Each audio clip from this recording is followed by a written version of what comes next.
I would say in the American scene, there's probably no other bishop who's more of a cheerleader for Vatican II and post-Vatican II spirituality and liturgy than Bishop Barron.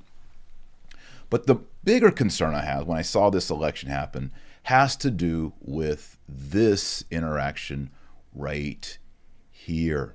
You might recall when things were getting a little bit crazy, especially out in California, people were pulling down statues of Juniper Serra.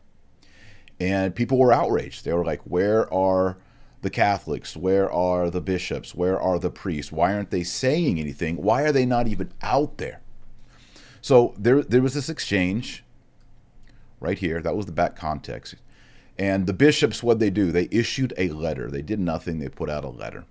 And this person, Nicole Early Gray, great.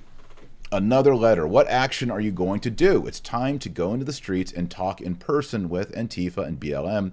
You also need to get men out and stand guard around the other valuable statues. Bishop Robert Barron responds, that's the laity's job! Exclamation point. You are meant to sanctify the public space.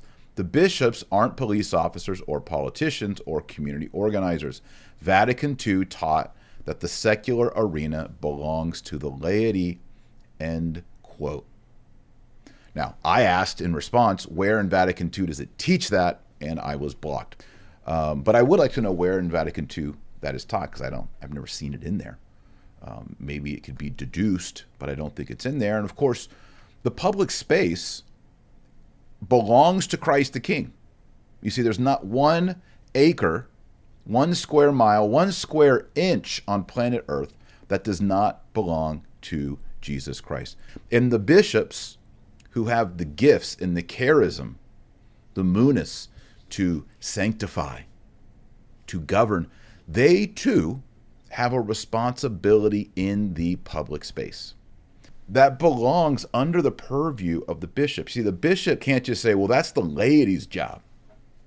No, he is the shepherd of the laity.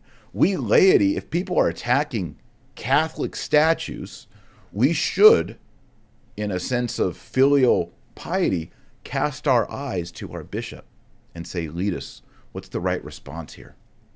He can't just sit up in his apostolic palace or his rectory and say, well, that's y'all's job. And that response, by the way, by Bishop Barron outraged a lot of people at the time. And so I just found it interesting that despite that past controversy of that's the laity's job, he is now officially elected as the chairman for the USCCB for the laity. They're also starting to see that there is a pushback, hopefully a respectful resistance to what the USCCB is trying to accomplish. And that is to implement the agenda of Pope Francis, which concerns me in regard to, especially this year, liturgy, and what seems to be the suppression and the hindrance of the traditional Latin Mass, and not just the traditional Latin Mass, as we saw in Traditionis Custodes, and then the recent document from the Vicariate in Rome outlining 6 of the 7 sacraments using the traditional formularies, the pre-Vatican II formularies. They're seeing this pushback as growing, as vocal, as organized online, and as an emerging movement. It's a disruption. For example, this podcast is a small part of that disruptive voice saying, no, you have robbed our liturgical heritage from us. You have robbed our theological heritage. You have robbed our moral standards and heritage. And you have robbed the money through illicit laundering and shenanigans like London Apartments and funding an Elton John Rocket Man movie. Rocket Man! No, we don't want that anymore. We want that old-timey, good old Roman Catholicism, and that's what we want. And so we're seen, me in particular, as extremists. And this has been said even by Barron. So this was Someone commenting on his channel, and they were talking about my book, Infiltration, which Barron doesn't like, obviously. And he says, Will from Redirect Radio, you can read his latest book and not take him for an extremist? Question mark, exclamation mark. And then also, when asked about me, I'm not surprised. In fact, I'm pleased when people on the ideological extremes go after me. It proves I'm on the right course. By making these statements, Bishop Barron is condemning all generations before him as ideological extremists.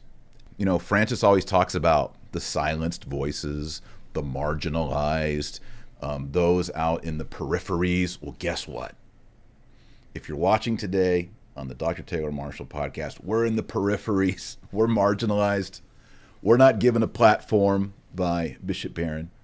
The message of returning to the ancient Roman patrimony and traditional Catholicism, not just traditional liturgy, but traditional theology, doctrine, and morality, is something that hundreds of thousands of people want.